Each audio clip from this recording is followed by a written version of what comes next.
The MPH-S02 Commander is a third-party Optimus Prime figure by MPH Studio. We're gonna take a look at the good, the bad, and some major problems that I have with this figure. Problems that frustrated me to no end. This is the packaging right here, and through the window you can see just how tiny he is. He's basically a legend scale figure. You have a lot of fire here to symbolize, fire? Turning over to the side, I do like this illustration of Cybertron and some more stuff in English and not English. Turning over to the back, some nice illustration of Optimus Prime, side basic warning to disregard, and an illustration of Optimus at the top in robot mode and vehicle mode at the bottom. This was also sent to me by the Show Z store, link in the description below. Now let's open it up.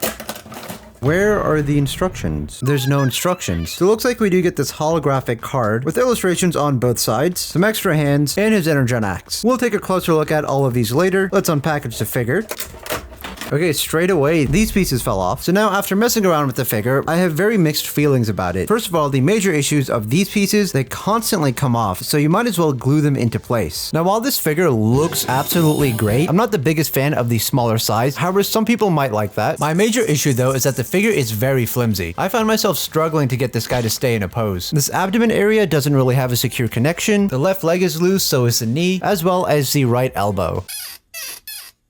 However, let's talk about the aesthetics of the figure. He looks pretty G1 accurate in my opinion, and he doesn't have any wheels showing in the robot mode, which is pretty impressive. The head sculpt is pretty decent. He has the classic G1 look with the forehead piece, the blue eyes, and the classic mouthpiece, but the longer I stare at it, the weirder it looks. Like something about it seems just slightly off. I don't like how the bunny ears are slightly pointed outwards. I'm thinking the mouthpiece was casted in gray plastic because there is some blue paint in this section, which doesn't seem to entirely match with the rest of the head. The classic Trek headlights with yellow paint, some translucent blue windows which look really nice, and some windshield wipers. Now this is supposed to be able to flip over to be more G1 accurate, but every time I try to do that it pops out, and for some reason it just doesn't want to pop back in this way, so I just leave it like how it came in the box. It's even like that in a few promo images, and makes it feel a bit more like MP10. The frames for the windows are red paint, along with the windshield wipers being silver paint. As always for a G1 Optimus, you got the classic gray piece going around his body. The grill piece is a faux grill piece, I know. Not a big deal for me, but I know some people don't like that. His arms emulate the G1 blockiness of the original show, with some tiny detail added to accentuate his look. Also, since this is a third-party figure, no Autobot insignia. The smokestacks are nice, but they do pop out a lot. The classic Optimus Prime shapes further down his arm. This panel doesn't seem to want to stay in all the way. The hands are sculpted fine. I do have some marks on my copy of the figure. The yellow on his skirt piece is very vibrant. I also like how the skirt piece is attached to the leg, so when you move it, they move together. The side flap is an actual skirt piece. The back part of the skirt, however, is just a solid piece. This does limit the leg articulation.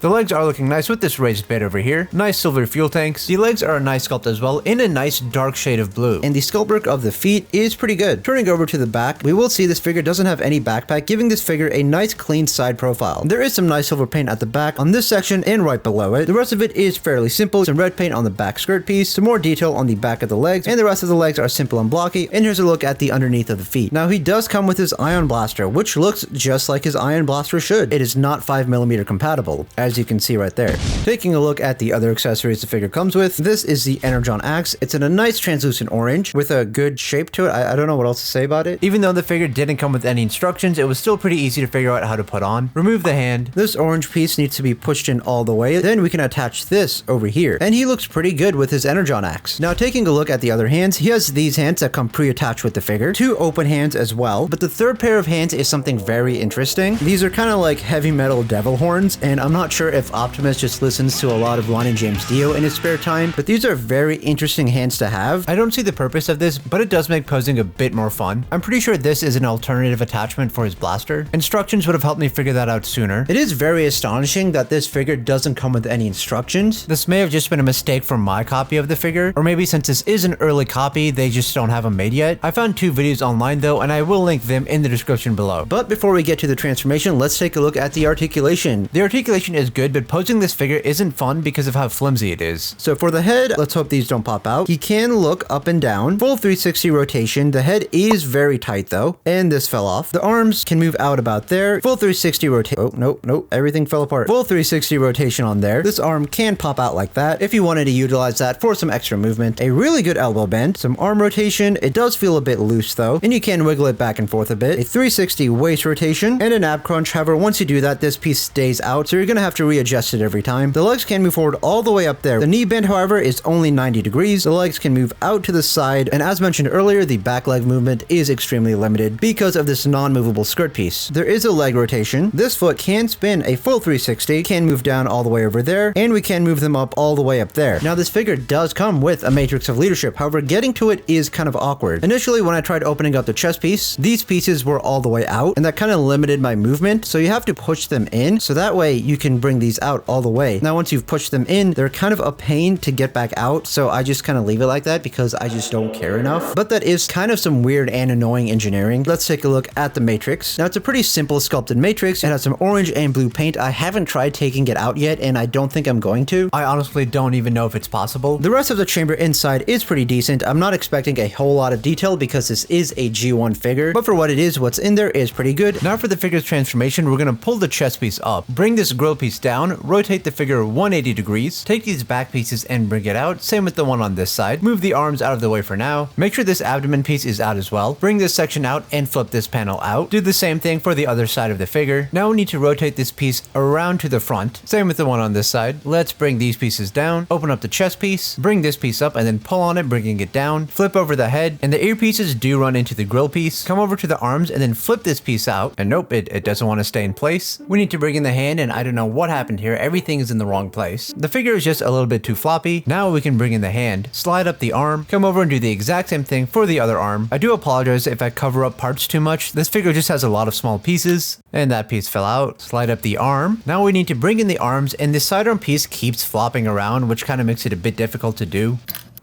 God damn it. This shouldn't be so hard, but we just need to get it in there and then do the same with this arm. That arm piece will just not stay in place. And there we go. I think I scratched my figure from doing this. So just do what I do, except, you know, better. And now let's just adjust everything in place. Bring this up. There's these window pieces inside the figure that do need to flip out. Might be easier if I use a tool, and we're just not going to worry about that. Bring in this side as well. Bring the legs back and the truck piece up. Move the forward grill piece up. Bring up the fuel tanks and leave them out there for now. Open this panel up. This piece needs to come out to the side. We can bring that down. This needs to rotate, push it in, and now we can collapse all these pieces into place. Can be a bit tricky to do. This does tab in there. Same for the other leg. Open that up, flip that over, collapse in the legs, and close that all up. Bring the legs together, rotate the foot and position it this way. Same with this foot. Bring the fuel tanks all the way up. Oh, fuck. What is wrong with this figure? This one appears to be very stubborn. Also, I totally forgot there's these panels in here that are supposed to come out. Now we can adjust this into... God damn it. Okay, here's the final truck mode for the figure, and honestly, it does look really good. It would look even better if I did the mirrors right, but that was quite a pain in the ass, and transforming this figure is a pain in the ass. This level of complexity for a figure this small makes the figure a bit difficult to transform. If the figure was bigger, it would be much easier to transform because it'd be easier to grab onto all those parts. I do understand that it does need to be this complex for it to look this good, and you'll get used to it over time. But regardless of my shitty transformation skills, the truck mode doesn't look too bad. I do like how they did the truck bed. It does look very nice and clean. This piece fell off. That is very annoying. I am kind of struggling to get it to be all flushed, but it does have some nice truck details. If you can actually do it properly, it'll look pretty good. I've just been struggling with this figure for about an hour now, so I just don't really care enough to fix it. The front of the truck mode also looks really good. This figure looks great in truck mode, and the robot mode also looks stellar. However, with the loose parts, which in turn does affect the transformation, it is hard for me to recommend it.